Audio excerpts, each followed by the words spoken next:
Atenção! Vai começar agora uma teleaula de processos de fabricação do curso profissionalizante. Este módulo tem um total de 80 aulas. Hoje você vai assistir a teleaula número 71. Bons estudos!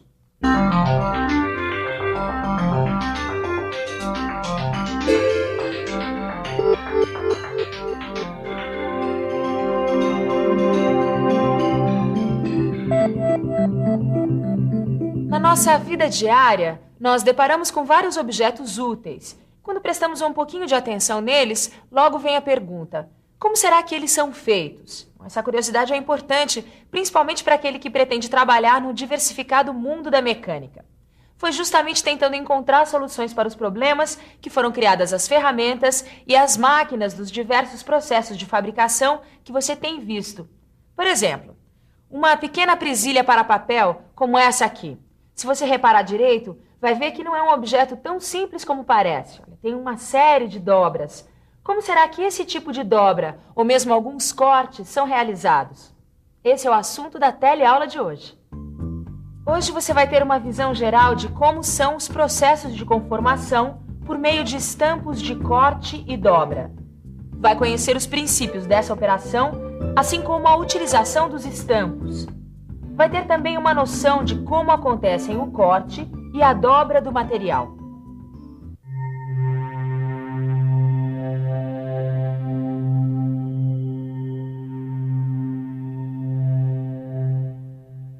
Ô, Ananias, vim te explorar um pouco. Ah, que é isso, Caio. É um prazer passar pra frente o pouco que eu aprendi. Quem dera eu soubesse o pouco que você sabe. Ô, Ananias, eu queria mais informações sobre o corte. Claro, olha, esse assunto eu gosto muito. Mas o que exatamente você quer saber? Não, o básico. É só pra ter a ideia inicial desse processo de fabricação, entendeu? Ah, você disse muito bem. O corte é um processo de fabricação no qual se dá a seguinte operação. Duas cunhas de corte se movem uma contra a outra, provocando a separação do material por cisalhamento. Como é que é? Cisalhamento? Cisalhamento é quando o material sofre uma deformação pela ação de duas forças opostas e cortantes. É a ação do corte provocado pelas cunhas de corte, que também são chamadas de punção e matriz. Como é que é? Punção, matriz? Agora eu não entendi nada. Como é que é isso? É mais ou menos assim, ó. O punção é pressionado contra o material e a matriz, de tal modo que, para efetuar o corte, necessita-se aplicar uma certa força. Essa força recebe o nome de esforço de corte. Durante o corte, quando o material está sendo pressionado contra a matriz pelo punção, aparecem nele deformações elásticas. Em seguida, surgem deformações plásticas em ambos os lados da chapa a ser cortada.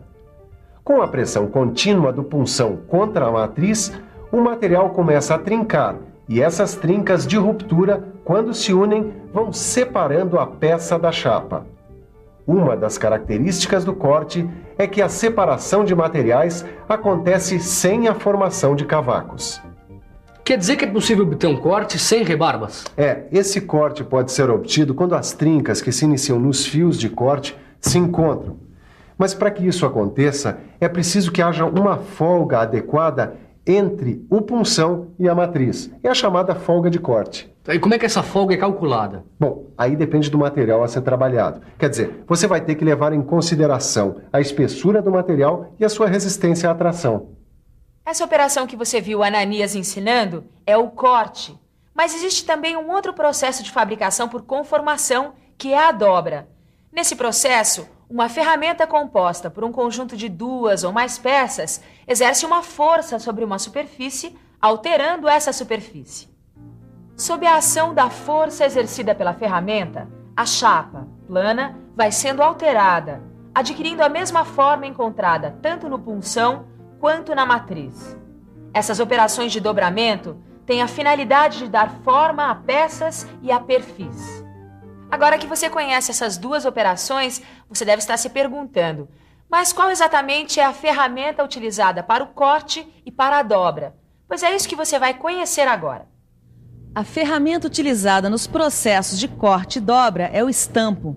Mas essa ferramenta é usada tanto para dobrar quanto para cortar. Bom, existem os estampos mistos, que servem tanto para cortar como para dobrar. Eles são compostos de um conjunto de peças ou placas que, associado a prensas ou balancins, executa operações de corte e dobra. Mas existem também estampos com a finalidade de corte e estampos com a finalidade de dobra. Este aqui, por exemplo, é um estampo de corte. Durante o processo de corte, o material a ser trabalhado é cortado de acordo com as medidas das peças a serem estampadas. Esse material recebe o nome de tira. E quando cortamos dessa tira aqui as formas que necessitamos, a parte útil recebe o nome de peça. E o restante de material que sobrou é o retalho. E os estampos, você poderia falar um pouco mais dessa ferramenta em si? Pois não, dá só uma olhada. De modo geral, os estampos de corte são formados por dois conjuntos de peças, o conjunto superior e o inferior. Os dois conjuntos são fixados à prensa, mas o conjunto superior é móvel, enquanto o inferior é imóvel. E os dois conjuntos são constituídos de vários componentes. E seria muito bom que você ficasse por dentro de cada um desses componentes. Por isso, preste atenção.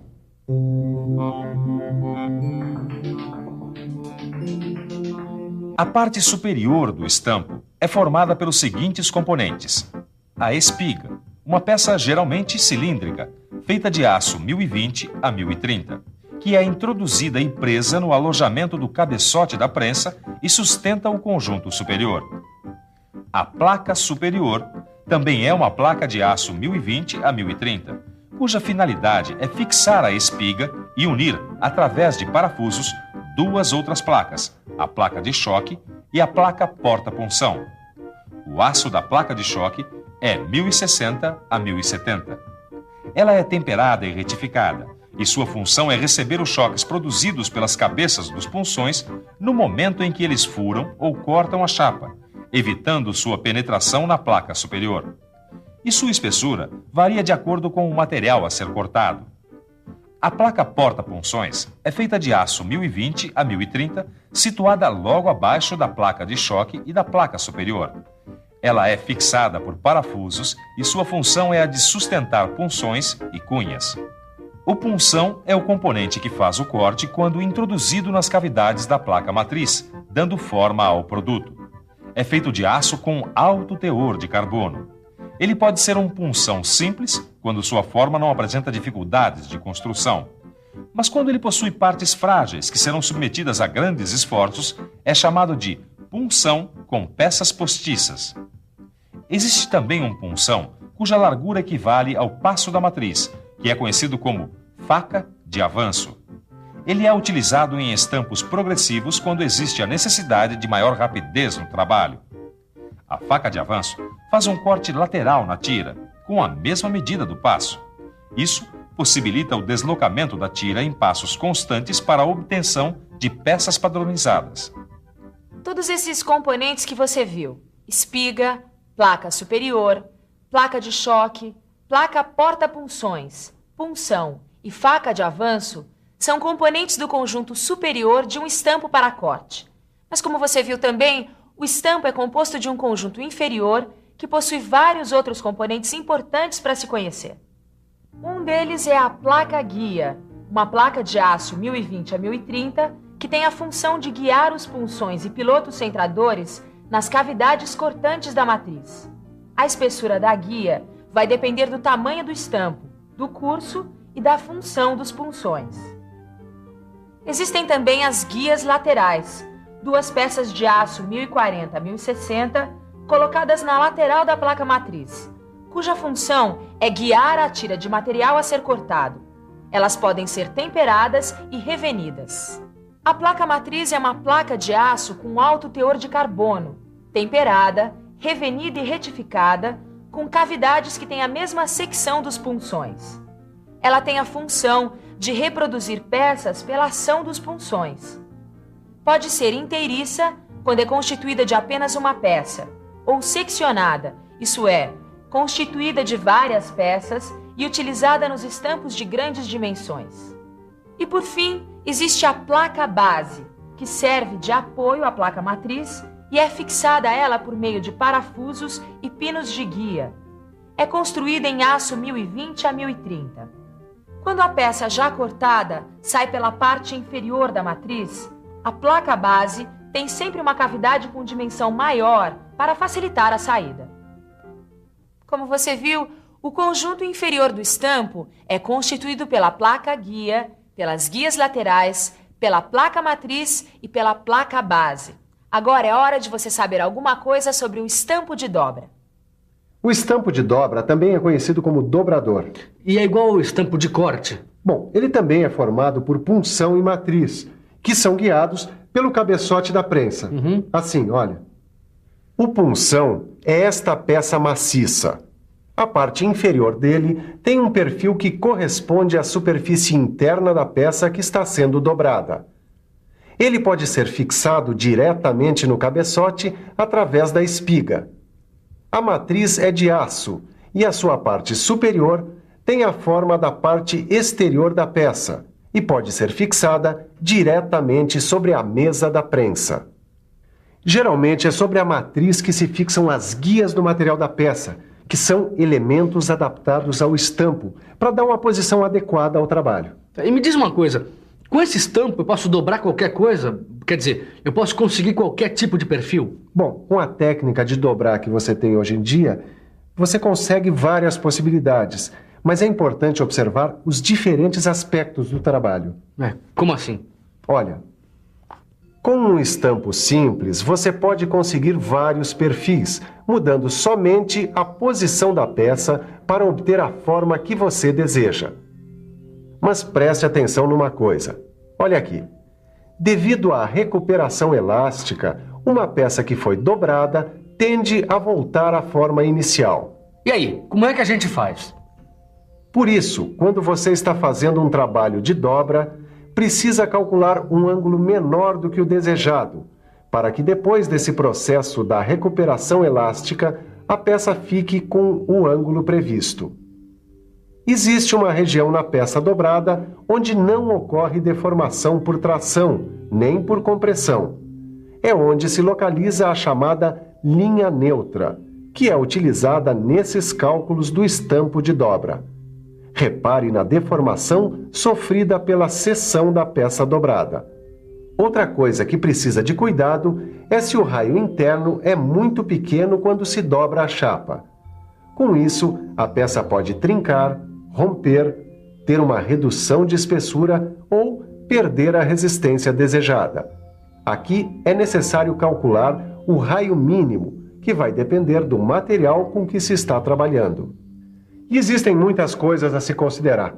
Por exemplo, a peça comprime-se na parte interna da dobra e estende-se na parte externa. E na ação de dobrar, a força aplicada, ela também deve ser calculada antes de se escolher a prensa adequada ao trabalho. Além, é claro, de muitas outras coisas que a prática diária vai nos ensinando. Olha, Caio, eu não sei mais o que eu poderia dizer sobre esse assunto. Mas eu aprendi um montão de coisas com essa nossa conversa de hoje. Tanto, Ananias, que eu gostaria de fazer agora uma boa revisão. É isso aí, Caio. Vamos lá? E atenção, se liga aí que é a hora da revisão.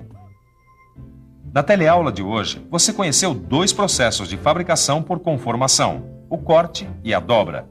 Conheceu também a ferramenta utilizada nestas operações, o estampo.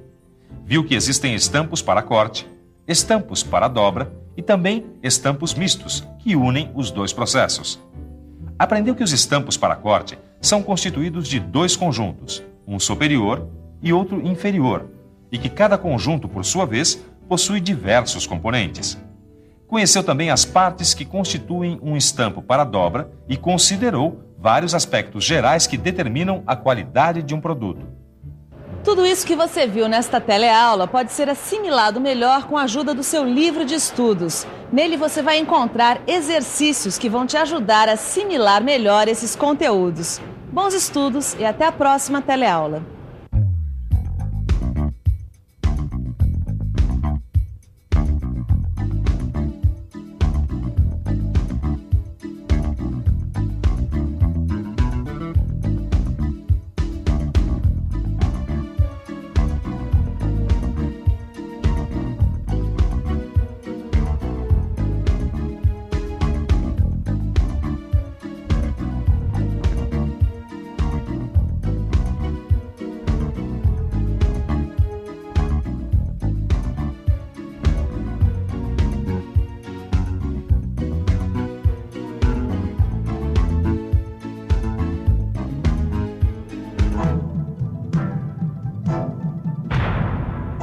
Telecurso 2000, um programa de educação do Sistema Fiesp e da Fundação Roberto Marinho.